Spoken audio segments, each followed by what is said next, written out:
Hi hello welcome back to Nutriverse academy. చాలా రోజులైంది. Previous వీడియోలో మనము మెనూ ప్లానింగ్ గురించి డీటెయిల్గా ఎక్స్ప్లెయిన్ చూసుకున్నాము. అండ్ ఆల్సో ఎఫ్సిటీ వాల్యూస్ ఎక్స్ప్లెయిన్ చేసుకున్నాము. ఎనర్జీ వాల్యూస్కి ఎట్లా కన్వర్ట్ చేయాలి ఎక్స్ప్లెయిన్ చేసుకున్నాము. వెరైటీ ఆఫ్ థింగ్స్ అంటే జనరల్గా న్యూట్రిటివ్ వాల్యూస్ ఎట్లనో కంప్లీట్గా మనము ప్రీవియస్ వీడియోలో ఎక్స్ప్లెయిన్ చేసుకున్నాము. సో ఇప్పుడు ఈ వీడియోస్ నుండి మనము ప్రాక్టికల్ సెషన్స్లోకి వెళ్ళిపోతున్నాం అన్నమాట. సో అదే డైట్స్ డ్యూరింగ్ అడల్ట్హుడ్. హ్యూమన్ న్యూట్రిషన్లో మీకు plan a diet for adult women, plan a diet for adult man, plan a diet for pregnant women, lactating women, geriatrics, school going childrens, toddlers, infants, ఇట్లాంటివి డిఫరెంట్ టైప్స్ ఆఫ్ డైట్స్ అనేటివి conduct చేయండి లేకుంటే prepare చేయండి అనేది ఉంటుంది. That is completely practical session. And as a న్యూట్రిషన్గా మీకు తెలియాల్సిన డైట్ ప్లాన్స్ అన్నమాట. సో మీరు ఇప్పుడు హాస్పిటల్స్కి వెళ్ళినా లేకుంటే if you are planning a personalized meals menu plannings అయినా ఇవి బేసిక్స్ అన్నమాట. సో బేసిక్స్ కాదు, this is the standards and basics కూడా. So please don't miss it. కంటిన్యూస్గా వీడియోని చూడండి అండ్ ట్రై టు కామెంట్ చేయండి. మీకు ఏమైనా డౌట్స్ ఉన్నా లేకుంటే మీ ఫ్రెండ్స్కి ఎవరన్నా ఇలాంటివి రాకపోతే న్యూట్రిషన్ బ్యాక్గ్రౌండ్ కానీ వాళ్ళకి కూడా ప్లీజ్ ఇది షేర్ చేయండి. వీడియో చాలా ఇంపార్టెంట్ అండి. బీజెడ్సి లేకుంటే న్యూట్రిషన్ బ్యాక్గ్రౌండ్స్ లేని పిల్లలకి వాళ్ళకి న్యూట్రిటివ్ వాల్యూస్ ఎలా చేయాలో కంప్లీట్గా తెలీదు. లేకుంటే కాలేజెస్ చిన్న గ్రామంల నుండి వచ్చిన పిల్లలకు కూడా they don't know how to do the nutritive values. ఎందుకంటే బేసిక్స్ తెలీదు వాళ్ళకి. ఈ స్టాండర్డ్స్ అన్నీ మనము సిటీలోనే నేర్చుకుంటాము. So try to share the videos కూడా షేర్ చేయండి మీ ఫ్రెండ్స్కి and they will also learn. మీతో పాటే కలిసి చదువుకుంటారు. మనం ఇవాళ డైట్ డ్యూరింగ్ అడల్ట్హుడ్, ఈ డైట్స్ అంటే అడల్ట్హుడ్లో ఉన్న man and women plan a diet for adult women అని ప్రీవియస్ వీడియోలోనే నెక్స్ట్ వీడియో అని లాస్ట్కి మీకు కోట్ ఇచ్చాను. సో అది వాళ్ళ అడల్ట్ ఉమెన్ తోటి మనం స్టార్ట్ చేద్దాము యాజ్ ఎ న్యూట్రిషన్ ఉమెన్స్గా. So will start plan a diet for adult women. So first మనము అడల్ట్ ఉమెన్ లేకుంటే అడల్ట్హుడ్లో మొత్తం మ్యాన్ అండ్ ఉమెన్ వస్తారు కాబట్టి మనము ఇవాళ ఉమెన్ గురించి చూద్దాము. కానీ అడల్ట్హుడ్ అంటే ఏంటో ముందు మీకు తెలియాలి. ఒక చిన్న ఇంట్రొడక్షన్ అనమాట. జనరల్గా అడల్ట్హుడ్ అనేది 19 ఇయర్స్ లేకుంటే 18 ఇయర్స్ నుండి 30 వరకు మనని అడల్ట్స్ అని అంటారు, రైట్? సో ఈ టైప్ ఆఫ్ గ్రోత్ పీరియడ్లో జనరల్గా మనము మోర్ న్యూట్రిషన్,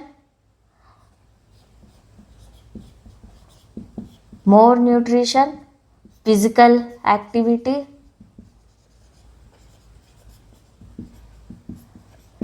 స్ట్రెస్ ఫ్యాక్టర్స్, ఇవి జనరల్గా మన బాడీలో జరిగే ఏంటి వీల్సే చేంజ్ ఓవర్ అనమాట. మన ఈ టైప్ ఆఫ్ గ్రోత్ పీరియడ్లో మన బాడీలో జరిగే చేంజెస్ అనమాట. సో జనరల్గా ఏంటి 18 to 30 ఇయర్స్ అంటే 18 అంటే మనం ఏంటి కాలేజెస్కి వెళ్ళడం స్టార్ట్ చేస్తాము. 30 ఇయర్స్ అంటే will settle down, right? Jobs అన్నీ ఇక్కడ నుండి స్టార్ట్ అవుతాయి. సో కాలేజెస్ నుండి మనం సెటిల్ అయ్యే వరకు మన ఫిజికల్ యాక్టివిటీ పెరుగుతుంది, మనకున్న స్ట్రెస్ ఫ్యాక్టర్స్ పెరుగుతుంది, ఎందుకంటే మోర్ రెస్పాన్సిబిలిటీస్ వస్తాయి.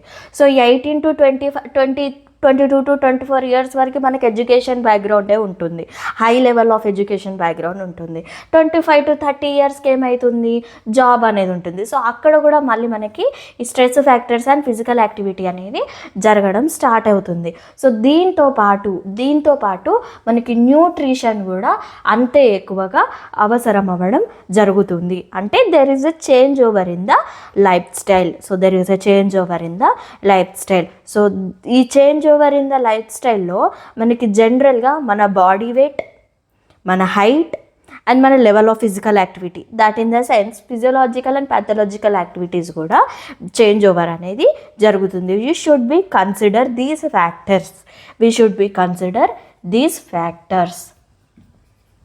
We should be consider these factors. For suppose physical యాక్టివిటీలో ఉన్న వాళ్ళ గురించి మాట్లాడుకుందాం. సో 30 years అంటే కొంతమందికి సాఫ్ట్వేర్ జాబ్స్ వస్తాయి. సో వాళ్ళ ఫిజికల్ యాక్టివిటీస్ అనేది తక్కువ అవుతుంది, ఎందుకంటే కాన్స్టెంట్గా వాళ్ళు కంప్యూటర్ ముందట కూర్చొని పని చేయడం జరుగుతుంది సాఫ్ట్వేర్ వాళ్ళ ఫీల్డ్ అయితే. సో వాళ్ళ ఫిజికల్ యాక్టివిటీ తక్కువ అవుతుంది కదా.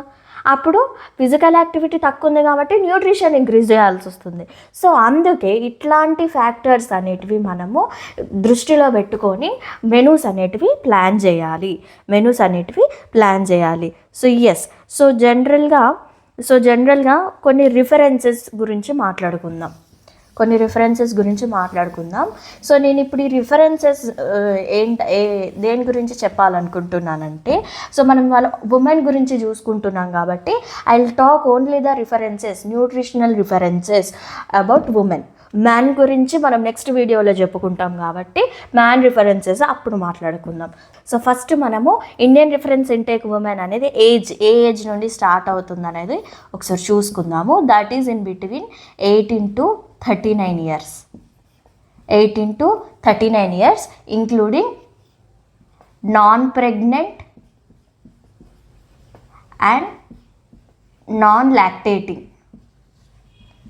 Okay, non pregnant and non lactating womens తోటి ఇంక్లూడ్ చేసుకొని ఇండియన్ రిఫరెన్స్ ఇంటేక్ అనేది ఫస్ట్ ఏజ్ గురించి వాళ్ళు డిస్క్రైబ్ చేశారు. That is in between 18 to 39 years. Second దేని గురించి డిస్క్రైబ్ చేశారు అని అంటే వెయిట్. ఓకే, సో వెయిట్ అనేది 55 kgs ఉండాలంట. Okay, and next coming to BMI should be 18.5 to 22.9. Okay, 18.5 to 22.9 kg/m². And అందరికీ తెలుసు కదా BMI ఎలా క్యాలిక్యులేట్ చేయాలో. ఓకే,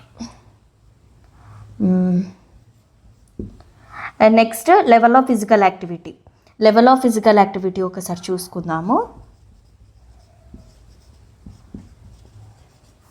సో ఈ లెవెల్ ఆఫ్ ఫిజికల్ యాక్టివిటీ అనేది జనరల్గా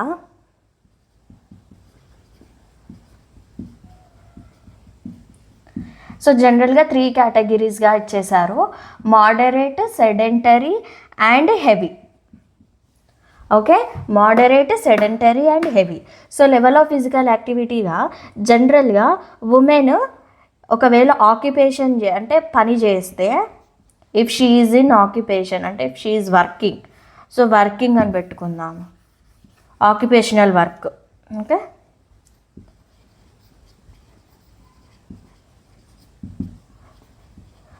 ఆక్యుపేషనల్ వర్క్ అయితే జనరల్గా 8 hours ఆఫ్ ఫిజికల్ యాక్టివిటీ ఉంటుందంట. అండ్ నెక్స్ట్ ఏంటి, ఒకవేళ తను వర్క్ చేయకుండా ఉండేది ఉంటే 8 hours in bed and 4 to 6 hours in sitting. ఒకవేళ if she is not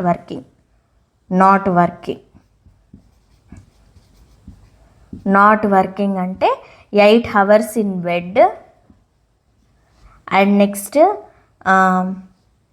next ఏంటిది, 4 to 6 hours in sitting. And next 2 hours moving. 2 hours moving, that is includes walking. ఓకేనా, అంటే లైక్ హౌస్ హోల్డ్ యాక్టివిటీస్ ఒక 2 hours చేసుకుంటుంది. So based on these type of moderate activities RDA were created. అంటే RDA is characterized based on all these reference intake that was taken from Indian women's RDA was considered. And ఇవన్నీ free of diseases women ఉన్న వాళ్ళకే, free of diseases.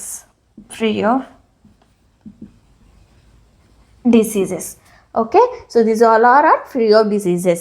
So this is the sample of reference intake of women. Indian reference intake of women. So వాళ్ళు ఎట్లా characterize చేశారు, first age 18 to 39, without అంటే like included non pregnant and non lactating, weight 55 kgs ఉండాలి, BMI 18.5 to 22.9 ఉండాలి, level of physical activity జనరల్గా moderate, sedentary and హెవీగా characterize చేశారు, based on occupational work and not working hours. So occupational work 8 hours అంటే moderate activity కిందకి వస్తుంది. Okay, so ఇది moderate activity కిందకి వస్తుంది. And 8 hours in bed and అది కంప్లీట్గా హెవీ సెడెంటరీ అంటే సెడెంటరీ, అది 4 to 6 సిట్టింగ్, 2 hours అంటే హౌస్ హోల్డ్ డ్యూటీస్ చేయడానికి, మూవింగ్ లైక్ వాకింగ్. సో ఇవన్నీ ఫ్రీ ఆఫ్ డిసీజెస్ అనమాట, విచ్ ఇస్ క్యారెక్టరైజ్డ్ ఎస్ ఆర్డిఏలా క్యారెక్టరైజ్ చేశారు. సో ఏమేమి న్యూట్రిషనల్ రిక్వైర్మెంట్స్, ఒక అడల్ట్ ఉమెన్కి ఎంత ఎనర్జీ ఉండాలి, ఎంత ప్రోటీన్ ఉండాలి, ఎంత ఫ్యాట్ ఉండాలి, ఎంత ఫైబర్ ఉండాలి, మైక్రో అండ్ లైక్ ఎంత విటమిన్స్ ఉండాలి, ఎంత మినరల్స్ ఉండాలో జనరల్గా ఇక్కడ ఒక చిన్నగా రఫ్గా రాసుకుందాము. సో దిస్ ఈజ్, ప్లీజ్ ఏమైనా డౌట్ ఉంటే please comment below. Video end వరకు చూడండి. నెక్స్ట్ మనం అక్కడికి వెళ్ళిపోతున్నాం, నెక్స్ట్ ప్లానెట్ డైట్కి వెళ్ళిపోతున్నాం. నేను జనరల్గా రాసిస్తాను ఇక్కడ ఎంత ఎనర్జీ ఉండాలి, ఎంత ప్రోటీన్ ఉండాలి, ఎంత ఫ్యాట్ ఉండాలి, జనరల్గా అది రాసిస్తాను. So you all can note down కూడా. ఎగ్జామ్కి మనకి లాంగ్ ఆన్సర్స్ రాసేటప్పుడు ఎట్లా అంటే సమ్మరైజ్డ్ వేగా ఉండాలి, అంటే డీటెయిల్డ్ ఎక్స్ప్లెనేషన్ కన్సైజ్డ్ వేగా ఉండాలి. అప్పుడే కరెక్షన్ చేసే వాళ్ళకైనా లేకుంటే మీరు ఎగ్జామ్ రాసేటప్పుడైనా ఏమంటారు, మనకు తెచ్చే కట్టే కొట్టే సంథింగ్ ఆ ఫార్ములా ఉంది కదా, అట్లాగనమాట. సో ఆ విధంగా మనము రాసుకుంటే బెటర్ ఆప్షన్. సో నేను అందుకే ఇక్కడ జస్ట్ మీకు న్యూట్రిషనల్ రిక్వైర్మెంట్స్ రాసిస్తాను ఒకసారి.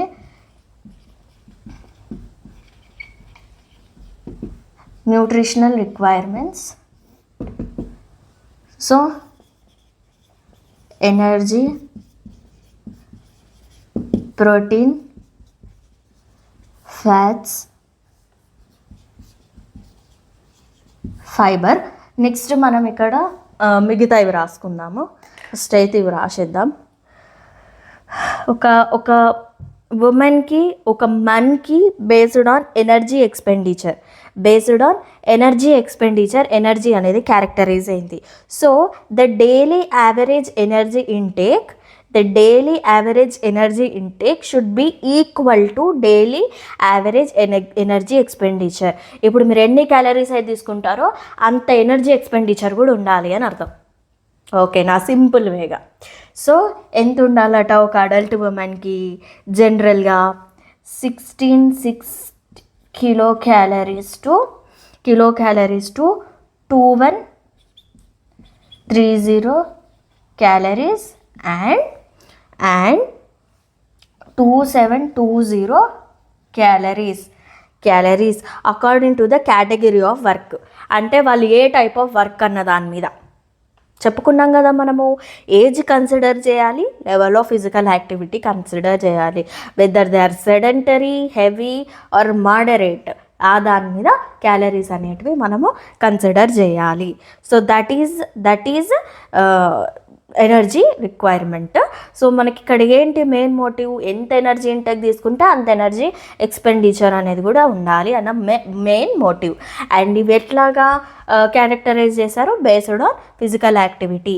అండ్ ప్రోటీన్ ఎంత ఉండాలి? జనరల్గా ఎవరికైనా, మెన్కైనా ఉమెన్కైనా, జనరల్గా adults daily average 0.8 grams per day, 0.8 grams per day కంపల్సరీగా తీసుకోవాలి. అండ్ ఉమెన్లో 46 grams per day, 46 grams per day అనేది ఉమెన్లో మనము కాన్స్టెంట్ రిక్వైర్మెంట్ అన్నమాట. ఓకేనా, కాన్స్టెంట్ రిక్వైర్మెంట్. మనం కాన్స్టెంట్గా అడల్ట్ ఉమెన్ రాసేటప్పుడు, సెడెంటరీ అడల్ట్ ఉమెన్ రాసేటప్పుడు విల్ టేక్ ది మోడరేట్ రాసేటప్పుడు will take this consideration. And any అడల్ట్స్కి అయితే ఎవరికైనా adults age between 18 to 39 years, 39 years. ఇది అడల్ట్స్లో ఎవరికైనా మనము 0.8 గ్రామ్స్ పర్ డే ఇంక్లూడ్ చేయాలి. మెయిన్గా ఉమెన్స్కి అయితే 46 గ్రామ్స్ పర్ డే ఇవ్వాలి. 46 గ్రామ్స్ పర్ డే ఇవ్వాలి. అండ్ ఫ్యాట్స్ అనేటివి 10% ఎనర్జీ ఇంటేక్లో నుండి రావాలి. అంటే based on 25 grams per day అనేది ఇంక్లూడ్ చేసుకోవాలి మనము. ఇది కంపల్సరీ అన్నమాట. నెక్స్ట్ ఫైబర్ ఏంటి? Fibre is a very essential nutrient. So fibre ఎందుకు మనకి జనరల్గా బ్లడ్ షుగర్ లెవెల్ని, కొలెస్ట్రాల్ లెవెల్స్ని అండ్ బౌల్ మూమెంట్స్ని మెయింటైన్ చేసేదే మనకి ఫైబర్ అనమాట, which is very important, which plays an important role. Dietary fiber plays an important role in our daily lifestyle. So men kaina, women kaina, everykaina 40 grams per day. 40 grams per day is compulsory. అంటే 40 grams అనేటివి కంపల్సరీగా మన daily డైట్లో include చేసుకోవాలి. So this is the main nutrients that we will compulsory. అంటే మనము daily డైట్లో చేసే ఈ న్యూట్రియన్స్ లేకుండా అయితే మనము న్యూట్రిటివ్ వాల్యూస్ క్యాలిక్యులేట్ చేయము. సో అట్లాగే కొన్ని మినరల్స్, కొన్ని వైటమిన్స్, ఇలాంటి వీటికి కూడా స్టాండర్డ్ ఫార్మ్స్ అనేటివి ఉన్నాయన్నమాట. ఫర్ ఎగ్జాంపుల్ విటమిన్ ఏ, విజన్కి fat soluble vitamin, which is very very important for epithelial tissue and metabolic function and plays good vision కూడా. సో మ్యాన్ అండ్ ఉమెన్ అంటే అడల్ట్స్ ఖచ్చితంగా తీసుకోవాలి. ఉమెన్ అయితే ఎంత? 840 mg per day. ఇది compulsory తీసుకోవాలి. And you also no దీన్ని ఏమంటారు? వైటమిన్ డి కూడా మనము 600 IU per day అనేది కంపల్సరీగా తీసుకోవాలి. విటమిన్ ఈ తీసుకోవాలి, వైటమిన్ కే తీసుకోవాలి. And water soluble vitamin C also very important, 65 mg per day for women తీసుకోవాలి. And vitamin B complex is also very important for energy metabolism అన్నమాట. So minerals like calcium, iron, zinc and iodine మెయిన్గా ఉమెన్కి కావాల్సింది ఈ life స్టైల్లో, ఈ పీరియడ్లో iron, iodine and zinc. ఇది మెయిన్గా. మ్యాన్లో calcium plays an important role. అయినా ఉమెన్స్లో కూడా కాల్షియం, అడల్ట్స్ బోత్లో కాల్షియం అనమాట, తీయలేం మనం. కానీ ఉమెన్లోనే ఎందుకు ఈ iron, calcium and zinc and iodine ఎందుకు అని అంటే మెచ్యూరేషన్ పీరియడ్ అనేది ఉమెన్కి స్టార్ట్ అవుతుంది ఈ అడల్ట్ పీరియడ్లోనే. ఎందుకంటే we are starting from 18 years, right? So ఈ పీరియడ్లో మనకి మెచ్యూరేషన్ అండ్ హార్మోనల్ చేంజెస్ ఇవన్నీ జరుగుతాయి. So we need more blood, we need iron and we need zinc and we need iodine and we need vitamin C for absorption of iron. So these all very important for adult women. So yes, this is the basic note of adults and mainly adult women అండి. ఎందుకు అనంటే before doing a menu plan you need to know. మీకు basics తెలియాలి, లేకుంటే you want follow. ఇప్పుడు plan a diet for adult women అంటే you just go and you'll give your wish diet అట్లా ఇవ్వద్దు కదా. So you have to consider every factors